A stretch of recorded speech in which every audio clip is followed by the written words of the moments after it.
afternoon, everyone. Hello. Take a moment and grab a seat if you don't have a seat. So, before I begin, I just want to introduce myself. I'm Jessica Valentin, your Lawrence Public Library Director. Thank you for coming here today and choosing this event on this really beautiful day, on this Sunday. Before I pass it over to the person who will be introducing our guest speaker, I want to give a special thank you to the people who made this event possible. So please help me give thanks to the Friends of the Lawrence Public Library, the Friends of the Lawrence Heritage State Park, and the Lawrence History Center. All right. So if you can also help me welcome up Louise Sandberg, who is our local historian and archivist, and she will be introducing our guest speaker.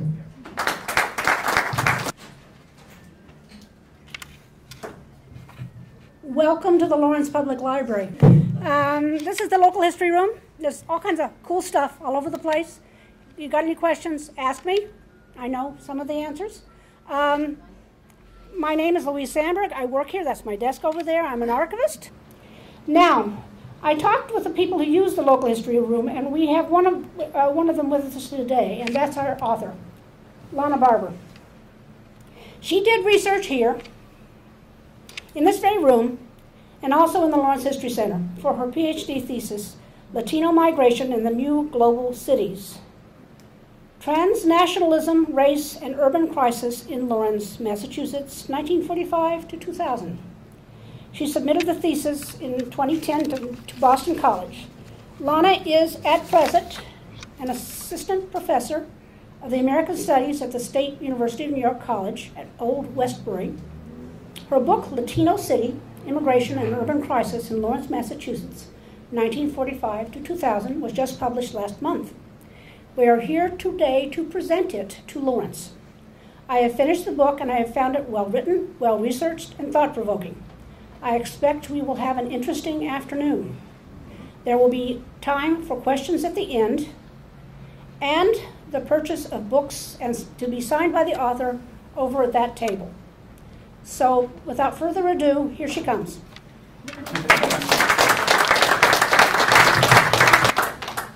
Buenas tardes, good afternoon. Thank you so much for coming on this beautiful day.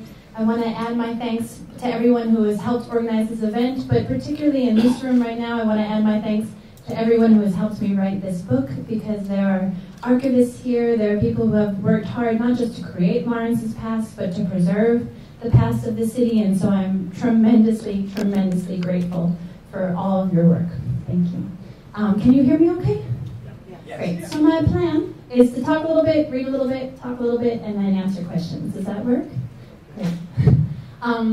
So I moved to Lawrence in 2003, and I taught over at the Gilmet Middle School, and I left here in 2004, so I didn't live here for a very long time, nor did I live here for any of the time that I cover in this book, because the book covers 1945 to 2000. I still have family here, I still have friends here, I come up here regularly, I traveled up here frequently over the 10 years that I was writing and researching this book. So I feel profoundly connected to Lawrence, and I have a tremendous love for this city with all of its problems, with all of its struggles, with all of its trouble. I have a deep love and connection to the city, and yet, that's not why I wrote the book. I didn't write this book. You can't actually, in the way that things are situated in the world of academia, you can't write a dissertation and then a book and have it published just because you think something is interesting to you, right? You actually have to convince a board of advisors, you have to convince a peer review panel, you have to convince people that this story is interesting and relevant and important beyond the municipal boundaries of this small city that you want to write about, that many people outside of New England haven't heard of before. So I wrote the book, I wrote my dissertation, and then kept doing research and continued on to write the book. Not because I love Lawrence, but because I believed Lawrence illustrated, its history illustrated, the two most important historical developments of the late 20th century. One, urban crisis, and by that I'll talk more about what specifically I mean by that in a second. And two, of course, immigration, right? These are the two historical processes that absolutely transformed the United States in the late 20th century. And there is nowhere in the country where those two processes and the intersection of those two processes are more evident than in Lawrence, Massachusetts. And so that's what motivated me to tell this story. So let me explain what I mean by urban crisis, because it sounds like I'm trying to hype up the bad.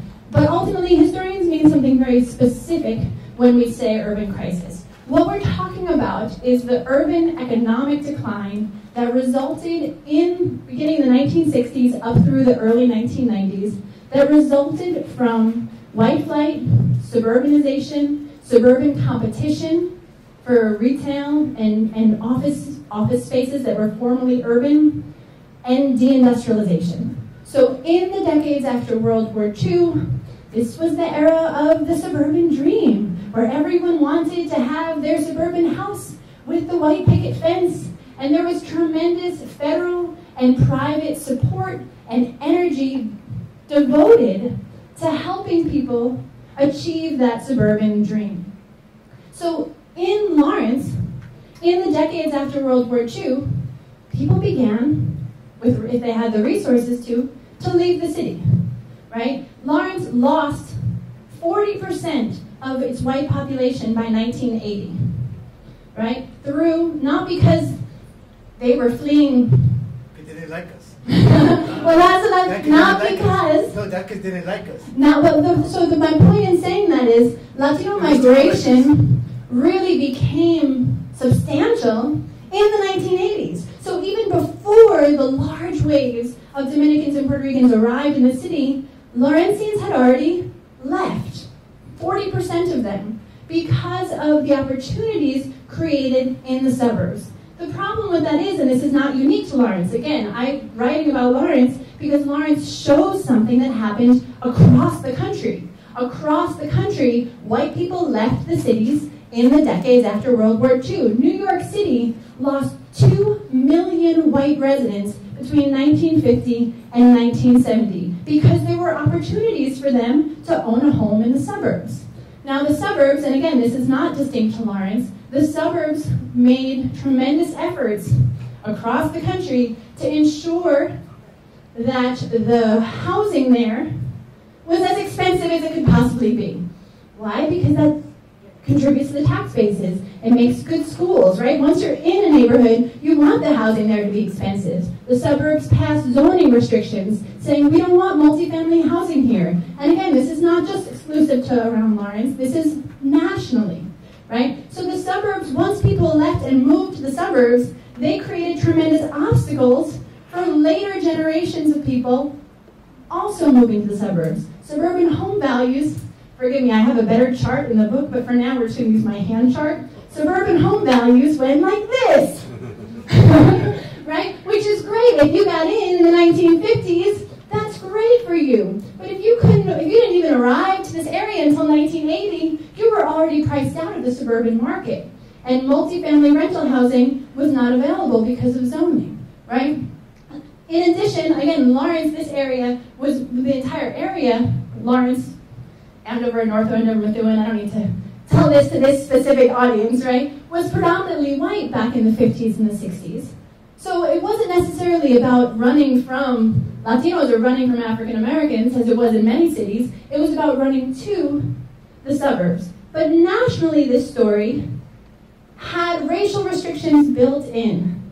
If you were a person of color, it was almost impossible to purchase housing in these newly developed suburbs in the post-war era. So suburbanization and white flight nationally was about people leaving the city behind to go to lily white and increasingly prosperous suburbs. So Lawrence didn't invent that story, but Lawrence shows that story very, very clearly.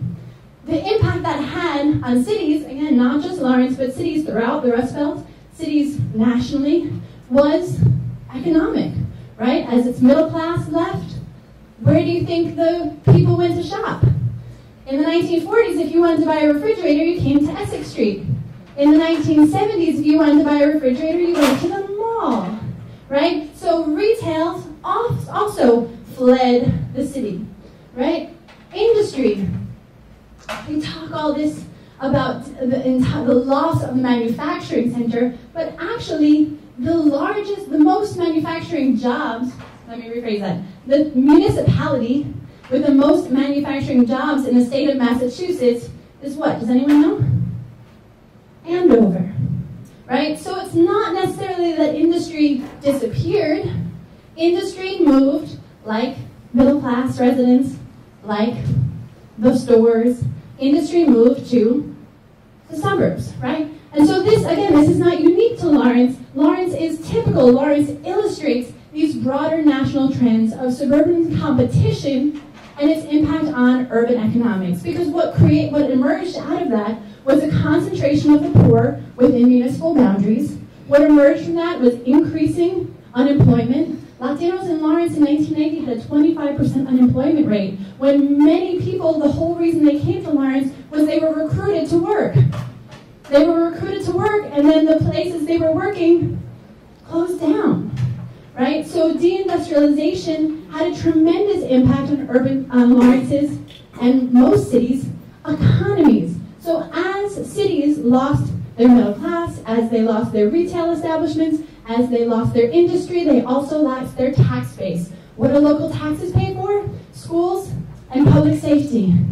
So what do you imagine happened to the quality of public safety services, educational services, sanitation services in a city that had lost its tax base through suburbanization and deindustrialization? And again, Lawrence is not unique in this. Lawrence is typical of these broader national patterns. So that's the one aspect of the urban crisis aspect of it. And then the second aspect, the second major development that I think Lawrence's history captures is immigration from Latin America. And of course, as I hope we all know, Puerto Rican immigration, there is no such thing because Puerto Ricans are citizens, right? So it's properly migration from a national perspective, but the term immigration can be used for anytime you migrate into a place, right? Why did they migrate over here? I'm going to get to that, yeah, absolutely. No, but that's very important because you keep saying about, we got invaded. Puerto Rico got invaded. I promise you, I'm going to tell you, I'm going to say exactly that. Over here, this right. They lie.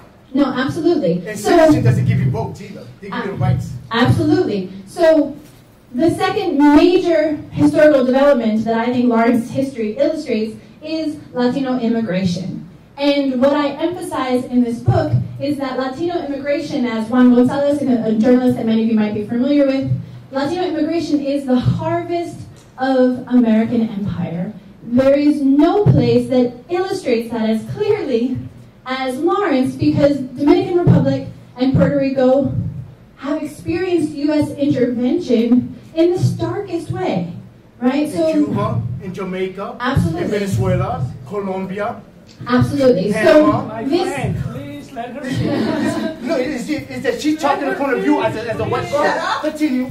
But I'm agreeing this with you. This is racist. I'm agreeing with you. This is racist. She doesn't know.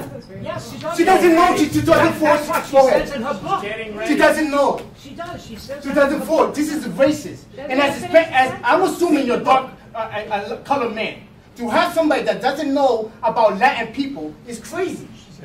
She doesn't know. I ask you. Continue. You're absolutely. It's a valid complaint. If you want to ask at the end what right I have as a white woman to talk about this history, I will absolutely address that. But let me finish the point that I'm agreeing with you for now. Go ahead. So U.S. intervention into Puerto Rico and the Dominican Republic is what created the circumstances from which people had to leave. That is a very basic aspect of U.S. history, and it's a marginalized aspect. We know, we all learn in school, my kids learn in school, finally now, because of activists, this land was taken from Native peoples. We know that. We know the history of slavery. Thankfully. And it still exists. Right? But what we don't know, what children don't learn, is why Latinos are the largest minority in the U.S. And that is because of the history of U.S. intervention in Latin America, displacing people from their homeland to the U.S. So ultimately, those are the two major histories that I'm trying to capture in this book. So I'm going to read a little bit, and then I'll talk a little bit more, if that's okay.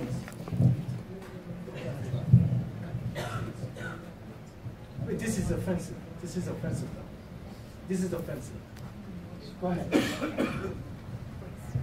In the 1960s and 1970s, the availability of jobs in Lawrence's non-durable goods sector was a central factor in encouraging Latinos to move, can't turn the page and talk in the right time, to move to Lawrence. The non-durable goods sector mainly includes textile, garment, and shoe manufacturing. As the local paper described, quote, often enough to make a family head for Lawrence was the help wanted section of the Eagle Tribune received from a friend. Although Lawrence manufacturers welcomed Latino workers, the work was often poorly paid, unstable, and even dangerous. In this era, increased global competition was undermining the primacy of U.S. manufacturing, as the manufacture of non-durable goods was transferred overseas in search of cheaper labor costs, often to the very countries migrants were leaving to come to the United States. Lawrence's remaining manufacturers were eager to hire Latinos, eager to exploit the same workforce their competitors were exploiting, quote, offshore, but without the need to relocate. Latino Lawrencians described manufacturing jobs as easy to come by into the late 1970s, with local bosses paying recruiting fees to workers who brought in family or friends as new employees. Although no record of why Lawrence manufacturers decided to recruit Latinos exists, a study of similar firms in Boston in 1973 noted that they recruited Puerto Ricans because employers considered them less, quote-unquote, intractable than local African-American workers. While Lawrence never had a substantial African-American population, there was certainly some here, but never more than a few percent. The perception of Latinos as a docile labor force may still have been operative. Lawrence employers may also have recruited Latinos out of a belief they would accept lower wages than native-born white workers. A 1980 Greater Lawrence booster pamphlet pointed out to prospective businesses that the real wages of factory production workers had actually declined since 1967. So they were recruiting Latinos to work in the manufacturing and paying them less than they had been paying just a couple decades before. Certainly, the upward mobility of the white working class in this era must also have played a role.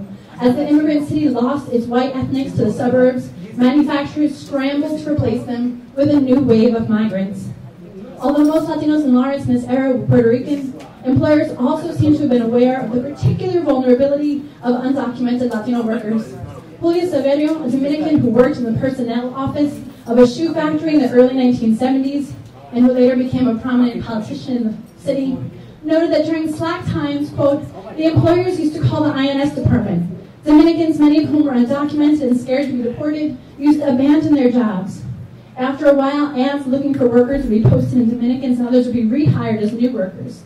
Workers were always new, and where they were not needed, they were simply let go in this manner. In this context, the preference for Latinos seems to have been due partly to the belief that they would be less likely to protest the periodic layoffs inherent in an industry in decline. It's no surprise that the shoe factory that Severio worked in closed just a few years later. Jobs in Lawrence's factories played an undeniable role in facilitating early Latino settlement in Lawrence. These jobs, however, were often poorly paid, unstable, difficult, dangerous, and they contributed to the profound disappointment that many Latinos felt of the huge gap between the lives they'd hoped to create for themselves in the United States and the lives they actually lived in Lawrence.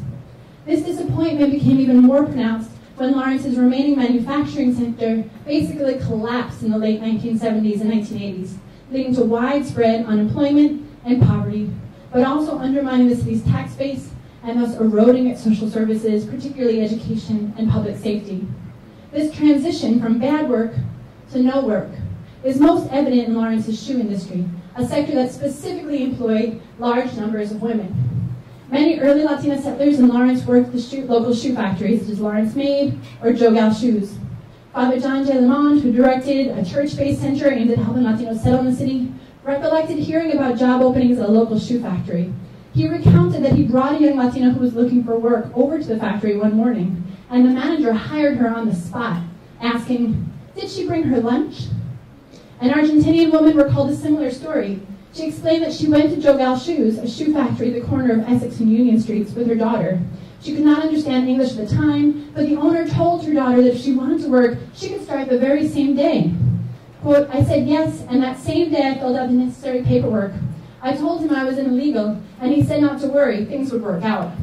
She worked adding shoelaces and rubber to the shoes and was eventually promoted to floor lady. The Lawrence Made Shoe Factory is one of the most important employers of early Latina settlers in Lawrence, with only one exception. Every Latina interviewed by the Lawrence History Center who arrived in the city before 1980 and mentioned a job in her interview recalled working specifically for Lawrence Made. While this may be a sampling bias, and while certainly men worked there too, the centrality of Lawrence Made in the shoe industry more generally for Latino workers cannot be underestimated. In 1974, the short-lived progressive Lawrence newspaper, Today in Greater Lawrence, did an expose on Lawrence Made titled, quote, New Immigrants in Old Sweatshops, offering a detailed window into work conditions at the factory. Today invoked Lawrence's history as an industrial center, but noted the changing times.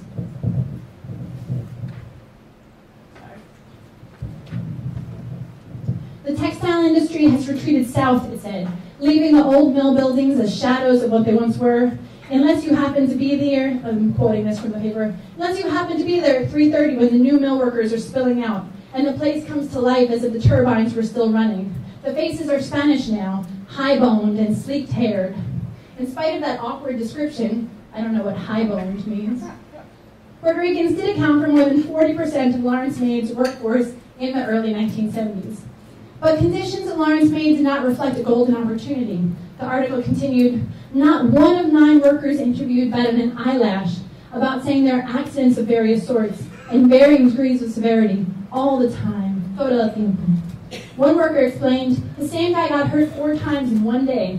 I see the old man in the bathroom crying, a strong man, an American, maybe 40, muy viejo y muy joven, very old and very young. Every time the man took off a little of the man's finger.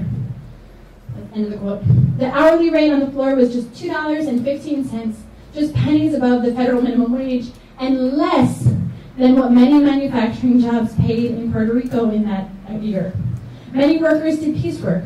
One Italian woman explained that you could make, quote, a good dollar on piecework, quote, if you're fast, if you don't mind conditions. It's a dog-eat-dog rat race. It's kill, it's really kill. If your machine doesn't run, you suffer. It hasn't changed. Workers also complained of the patronizing behavior of the bosses. Quote, they talk hard to us, like you gotta do this. They don't say please. They treat us like kids, como hijos, like sons. These were clearly not the circumstances migrants were dreaming of when they came to Lawrence. Yet the author argued that many Latinos were resigned. Quote, still harder to make a buck in Puerto Rico, they say. There are more opportunities here. Now that I've been here so long, I'd have to begin again. One Latino worker explained, you get used to it, except that you feel old and tired. Viejo y cansado.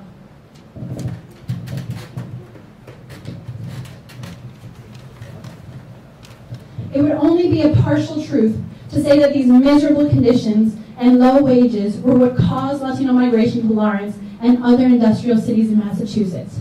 Rather, jobs like those at Lawrence Made were what Latino migrants endured in order to achieve other aims. Low-wage jobs were viewed as a stepping stone to better jobs, improved economic opportunity, and most importantly, better health and education services, a better life for workers and their families.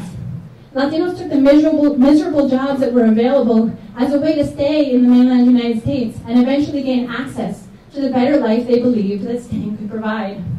Many were never able to find work commensurate with their education or training, however. As one Dominican man explained, in my 10 months residing here, I've had to work in 6 places. None of these had anything to do with the academic background that I have from the Dominican Republic. But these jobs have permitted us to keep surviving here. The low quality, low wages, and instability of the jobs that Latinos found in Lawrence were far from the American dream. Rather, Latinos were drawn into an industry that was rapidly globalizing, engaged in an international, quote, race to the bottom. Even these less than ideal jobs in the city's declining manufacturing sector were to prove short-lived, as Lawrence Made was already going through layoffs in 1974, affecting both the day-to-day operations of the factory as well as hopes of workers to unionize. Today noted, quote, dust from machines, one worker says, is thick enough to choke on.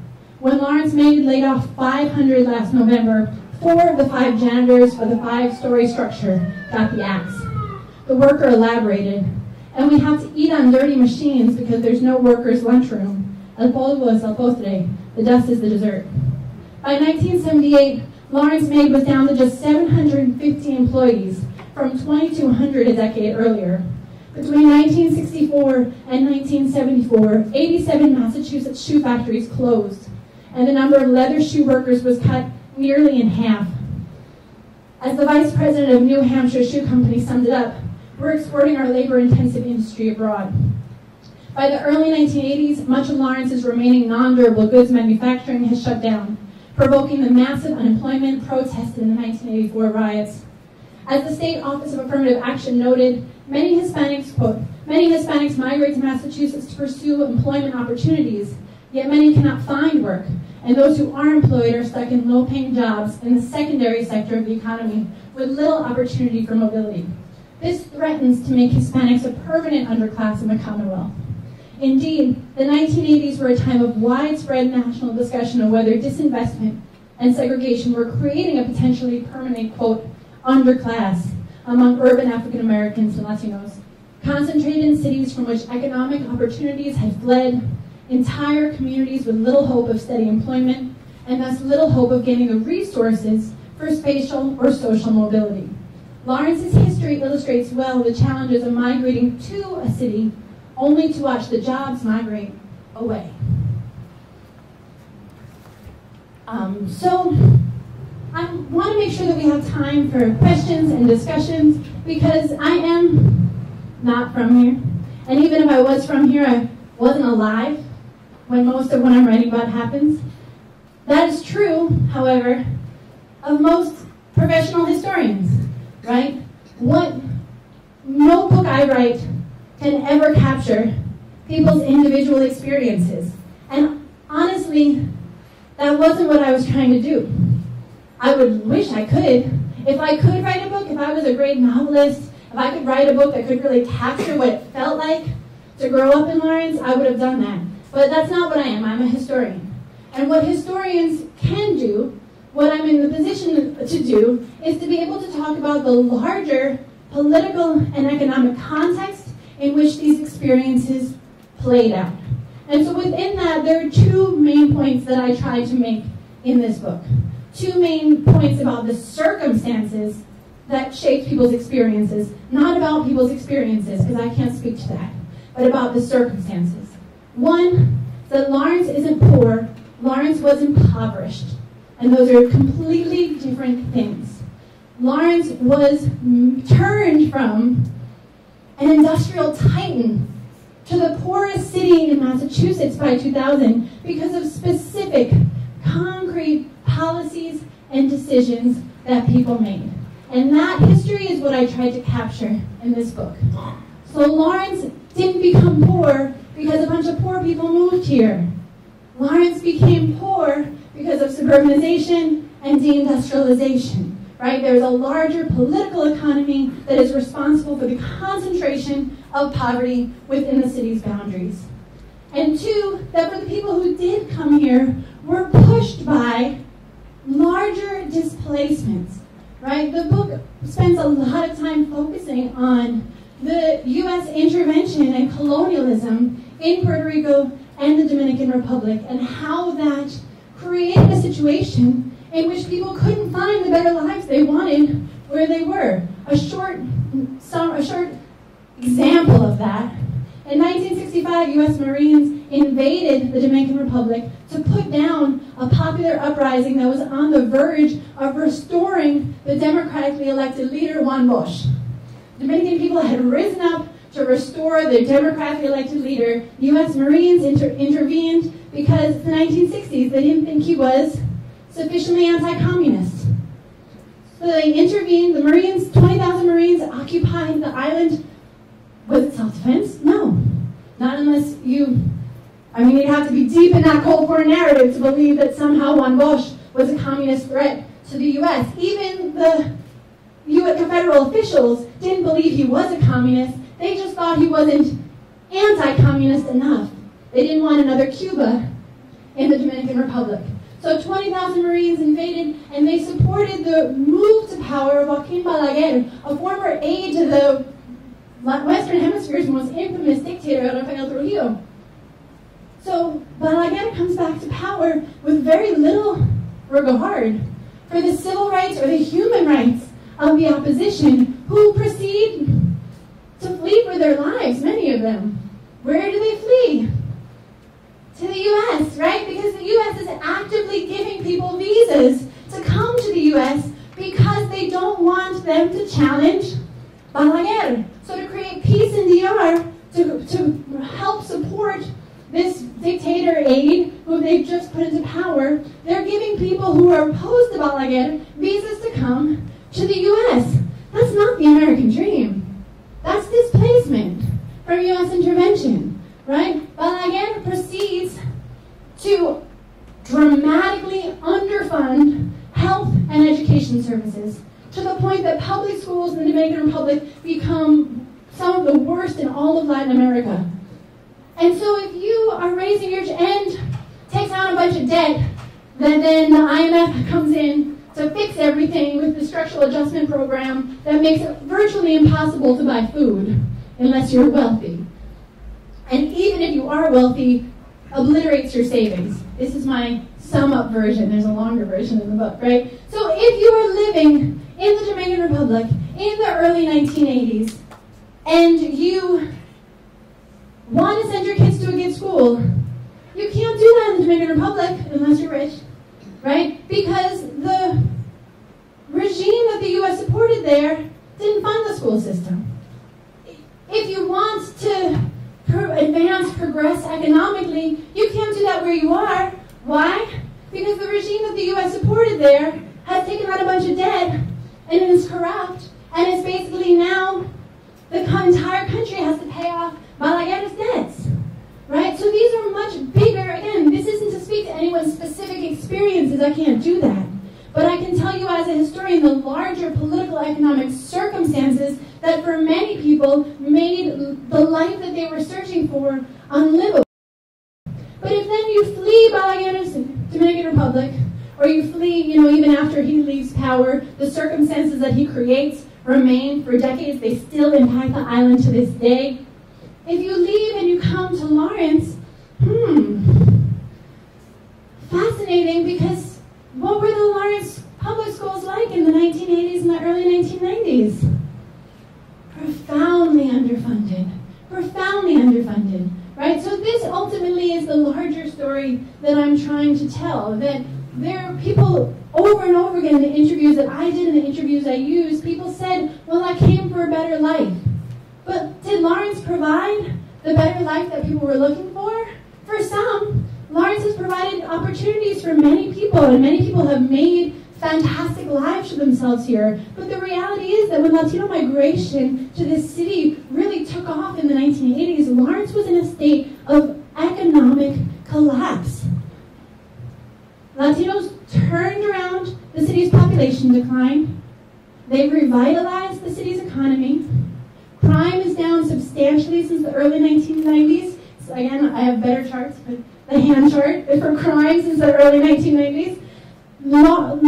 If you walk through the Common, there are people out, right? There was a time people would describe Lawrence in earlier eras as like a ghost town, as boarded up. And so on a very basic level, I know there's been a lot of people who have responded to the headline of the Eagle Tribune that I say, Latino immigrants saved a dying city. That quote was a little bit out of context. But I mean in a very basic way, the economy was in a state of collapse, the population was in a state of decline, and Latino immigration, Latino activism, organizing, reinvigorated the city and brought the city back to life. Not that it's perfect, but that it is on a different trajectory than the crisis era. So I'll open up to questions then. Thank you.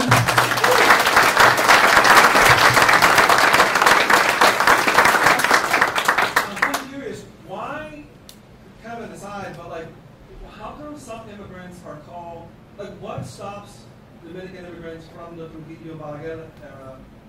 What stops them from being called refugees? Such a great question. I almost feel like I asked you to say it beforehand, but I didn't. It's a great question. Because ultimately what made it so that if you were coming from Cuba, you were welcomed with open arms, and you could get, grants to go to school, and you could get, and Florida gave people cash allotments if you were from Cuba, right? You were a refugee, you were welcomed. Why? Because U.S. hated Castro and wanted to publicly, globally shame the Castro regime by saying, look, Cubans like it here more than they like it there. Come here, Cubans, let's show us, right? But in the Dominican Republic, once Balaguer was in power, and once U.S. in all countries out of Latin America, El Salvador, right, Guatemala, if you had a U.S. ally in power, people who were fleeing legitimate persecution, torture, disappearances from a U.S. ally were not considered refugees.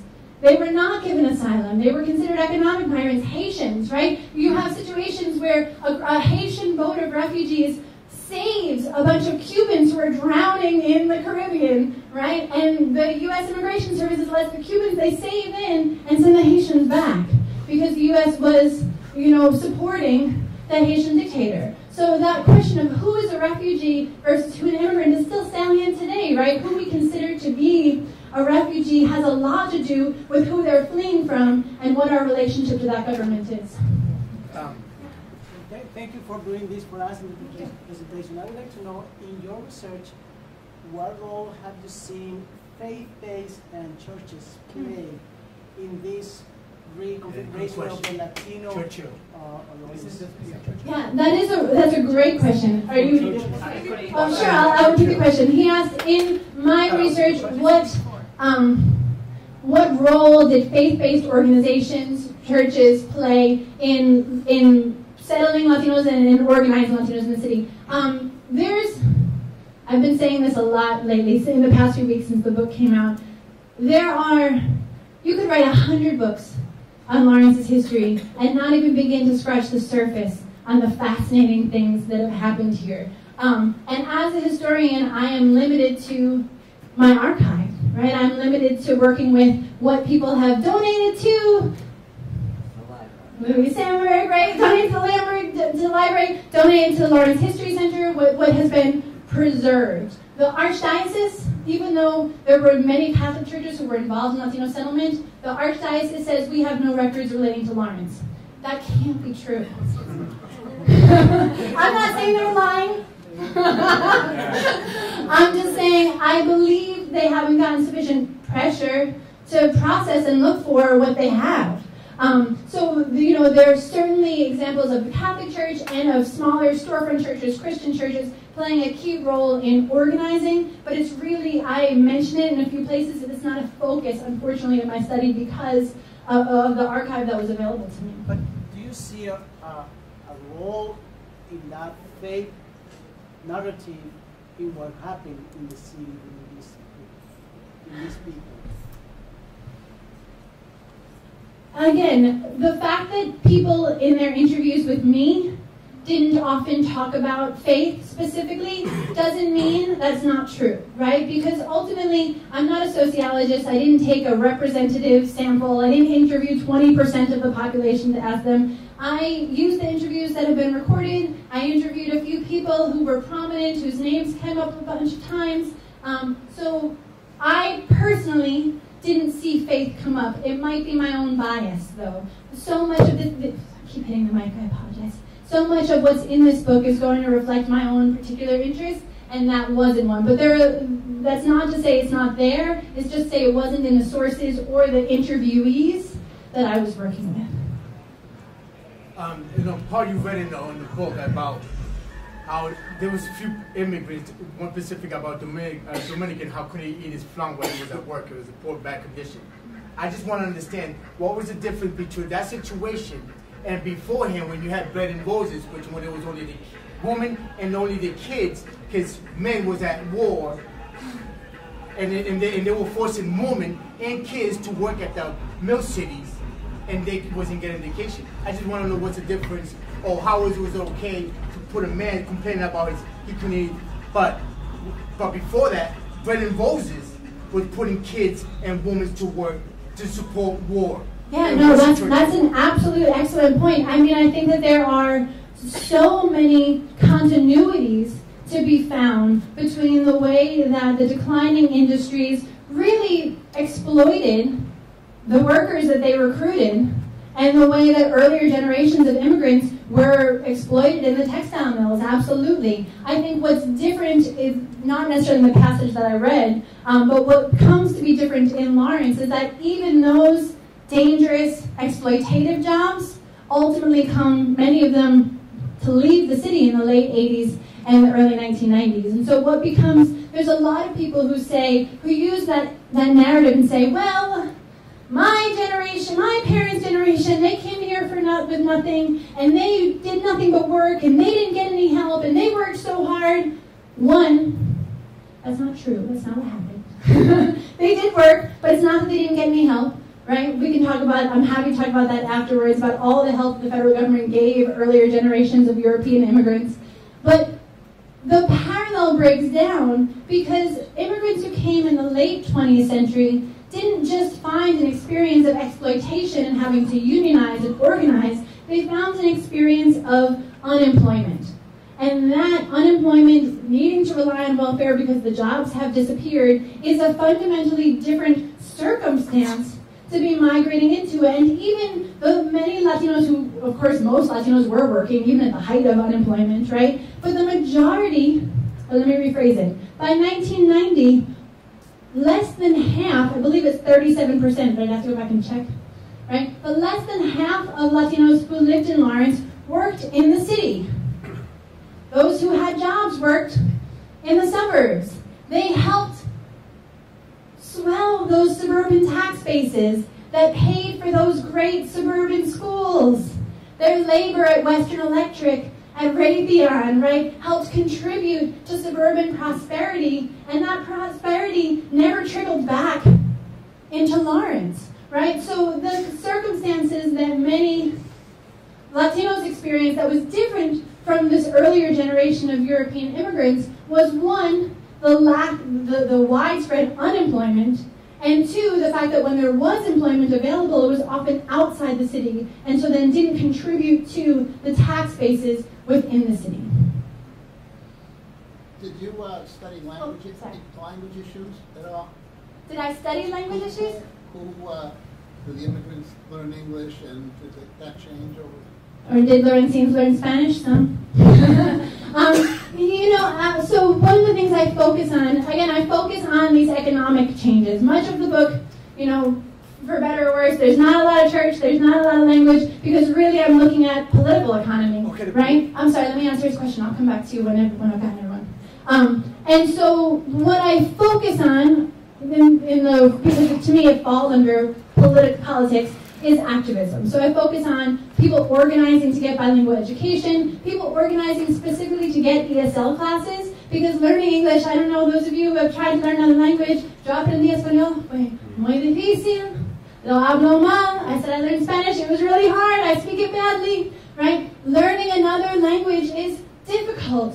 Learning it without a teacher is virtually impossible. And there's an idea that just you can be in the United States and just soak up English, like it's just kind of like coming out of the pipes, like water in Flint, right? English doesn't come out of the pipes like that. You need to be taught English if you want to learn, right? And so people in Lawrence organized to provide and gain access to ESL classes because many people recognized the importance of not just learning English, but specifically the importance of being bilingual, right? So absolutely people emphasizing that even with their third, fourth generation, that they made sure their children learned English, but also learned Spanish. Because if you want to live and work in Lawrence, you do need to know both. Did I see a hand over here? I'm sorry, yes, Mr. Brown. Okay, two-part question for you. On your research into, for lack of a better phrase, the white flight from Lawrence, did your research touch on cities like Lynn, Salem, Revere, and Dorchester? And the second part of the question is, do you blame the federal government and their tax policies for allowing U.S. corporations to offshore a lot of their work? So the first question was, do I compare with other cities in Massachusetts? Did you do any research into the likes of the city of Lynn, the city of Salem, the city of Revere, which were they transitioned from basically white groups? Lynn was basically Anglo-Saxon, Revere was Italian, Salem was if I'm not mistaken, French. Dorchester was Irish. All of them transitioned. Lynn went through at least 3 different ethnic groups. Salem went into the Hispanic thing. Revere went into the Oriental, and Dorchester, if I'm not mistaken, went into a Vietnamese type environment. Yeah, so, you know, a lot of this, I know we think of 1945 to 2000 as like history, but actually this, to write about the 70s and the 80s and the 90s for historians, this is like cutting edge work. This is, you know, this is the final frontier. Historians are just beginning to think about the 80s and the 90s when all this immigration was happening as history. Well, my research focused on was Lawrence, but I compared it specifically in some senses to Lowell, right? Because whenever someone asked me, oh, how's your book on Lowell coming around, I had to correct them and be like, don't write about Lowell, I write about the other L cities. And so specifically, you know, because people ask, well, Lawrence economically fell so much further than Lowell. Why is that? Right? Why is it that Lawrence fell so much further than Lowell? And the answer that I say is twofold, right? One, I'm sorry? Tongass. Tongass is the popular answer. Yeah, that's definitely part of the answer, but even before that, Lowell has nearly half, again, I have to check my numbers to be exactly right, but nearly half of its property stock is in single-family housing. So if in those post-war decades, if you want to buy that picket fenced house, excuse me, I'm getting tired. If you want that picket fenced house, you can buy that picket fenced house within the boundaries of the city. So the white flight, for lack of a better term, that happened as people were leaving the city to suburbanize could actually and did occur within Lowell's boundaries. Whereas in Lawrence, if you wanted to buy a single family home, there was very limited opportunity to do that within the city itself. People went out to the suburbs. The other thing that Lowell has and Lawrence doesn't is the University of Massachusetts. And ultimately, that, you know, what provided an economic backbone for deindustrializing cities is what urban scholars call meds and eds, right? Hospitals and schools. And so University of Massachusetts and Lowell anchored Lowell's economy in a way that Lawrence didn't have a parallel to that. Other questions? Oh, the other question was, do I blame the federal government's tax policies for letting people go offshore? The short answer would be no. The long cop-out answer would be read the book. Because I do in some ways criticize the federal government's tax policies in many ways. I criticize the tax government's kind of colonial use of Puerto Rico as an experimental free trade zone. But ultimately, yeah, it's too complicated of an answer, I think, for me to get into in this context. You can't give me a yes or no answer, though. Sorry. So I have a question about, like, I realize you're using the term white flight as very general, but, like, I'm someone whose family came from, like, Eastern Europe in the late 1800s, early 1900s. Like, was white flight those people once they were all Americanized leaving, or was it the people here from even earlier? That's a great question, because there are many historians who point out, again, to come back to why I say, you know, the European immigrants never got anything from the federal government, right? Ultimately, the federal government subsidized suburbanization, and the people who were suburbanizing in the post-war era were the immigrants or the children of immigrants from that earlier era. Right, and so ultimately it was the white ethnics, it was the Italian Americans, right? So much of it was looks at that time. So. And the reason why historians have stuck with this term white flight is because, I mean, there were restrictive covenants on the deed that's, you know, and contracts that people signed that said we will not sell or rent this property to people of color effectively, right? And so this, again, on a national level, suburbanization was racialized in exactly that way. You might, you know, if you were an Italian immigrant, you may have experienced prejudice. Again, I'm not trying to talk about what people's experiences were, right? You may have experienced prejudice, but when you went and tried to buy a house, the bank considered you white. And it was, historians considered urbanization what turned those earlier European immigrants effectively white, what gave them access to the full privileges of whiteness in a racialized society.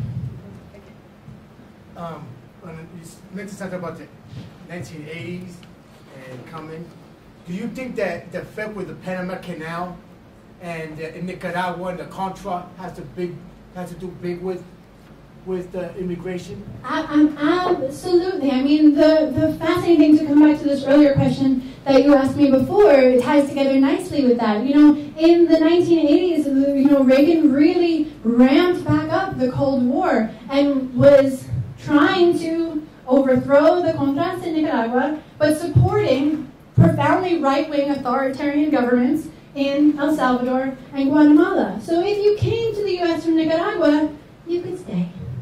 If you came to the U.S. from Guatemala or El Salvador, you were illegal, right? Because of specifically how it tied in to U.S. politics. But regardless, if you were the wrong thing in your country, there was civil war. So people were fleeing. They were trying to leave either way, but their status once they left was impacted by these Cold War politics. Did I see your hand? No? I just wanted to ask you to comment more specifically. You're talking about coming back to Lawrence. I've just been back this week. I left in 1974, and I just want to say personally, I have been stunned by the outrageous, appalling racism just coming back. It's just all over the city. However, people like the center and the work you're doing here give me hope that there can be some hope for Lawrence. And I will read your book. I haven't read it yet.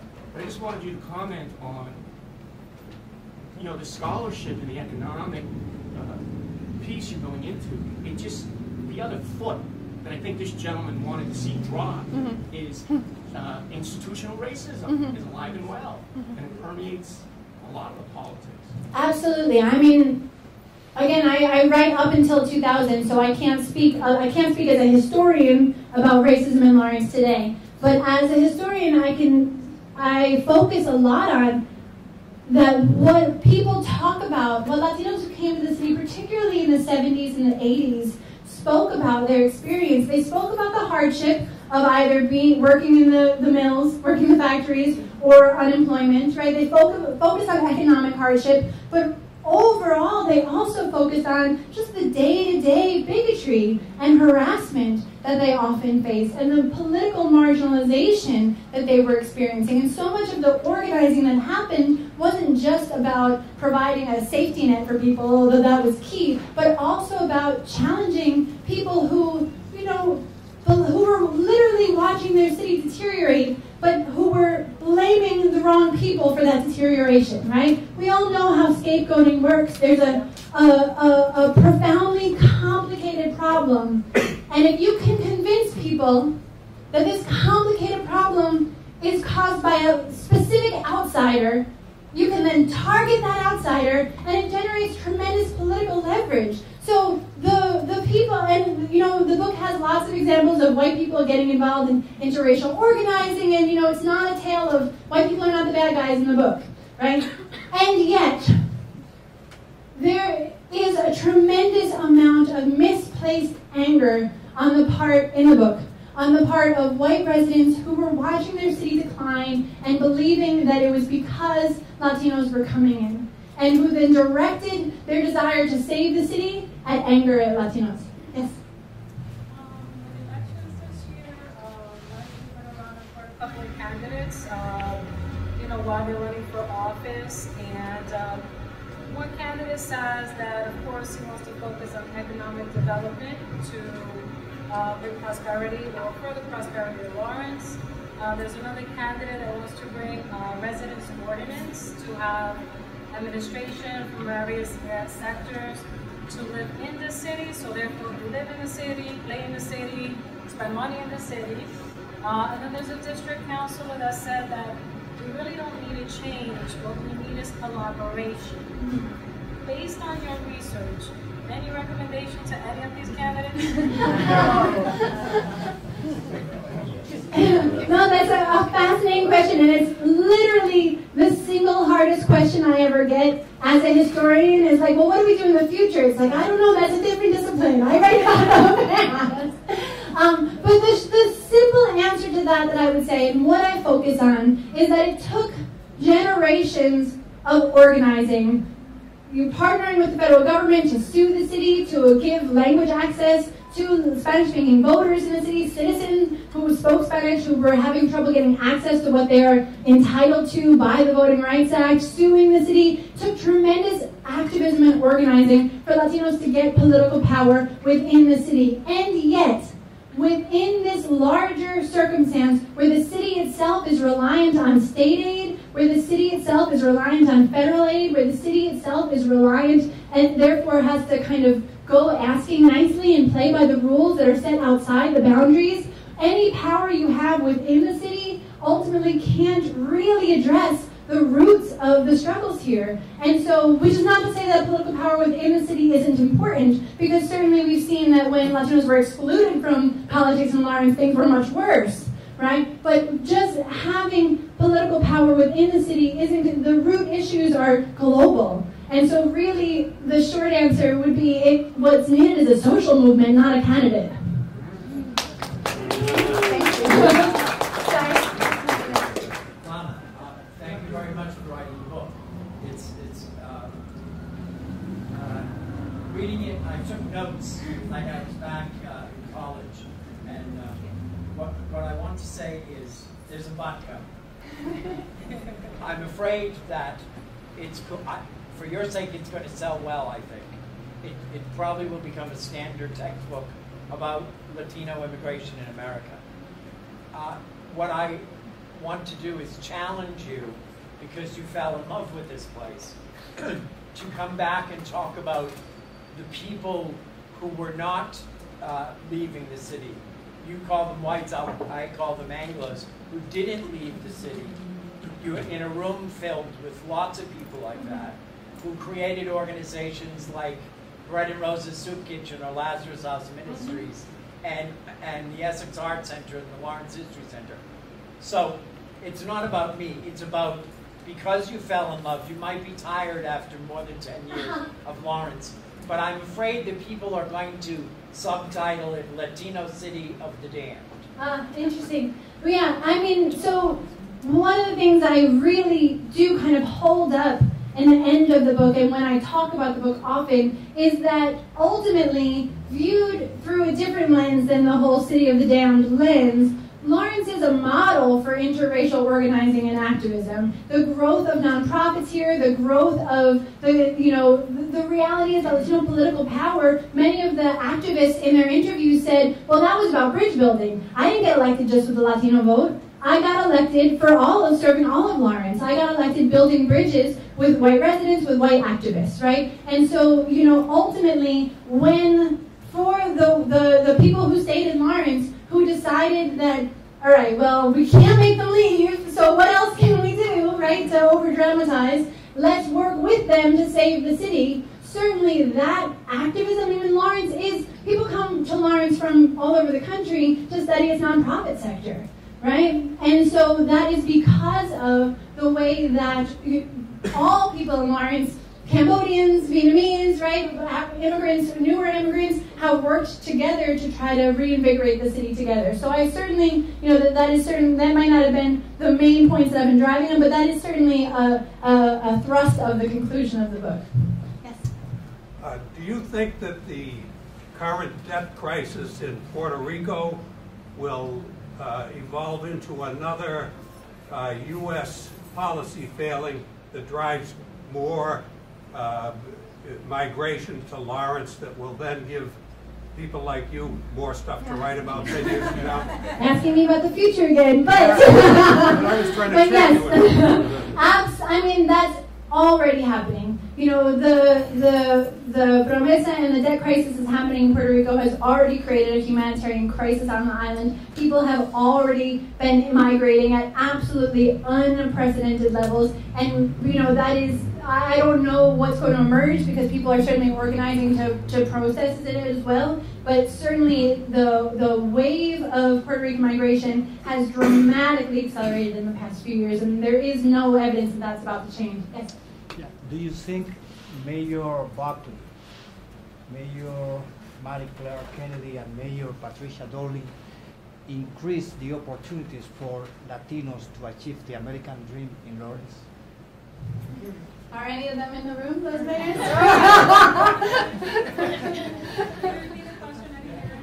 He asked me whether or not Mayor Buckley, a few mayors, increased opportunities for Latinos in Lawrence. And then you asked if they were in the room. And then I asked if any of those mayors that he referred to were currently in the room.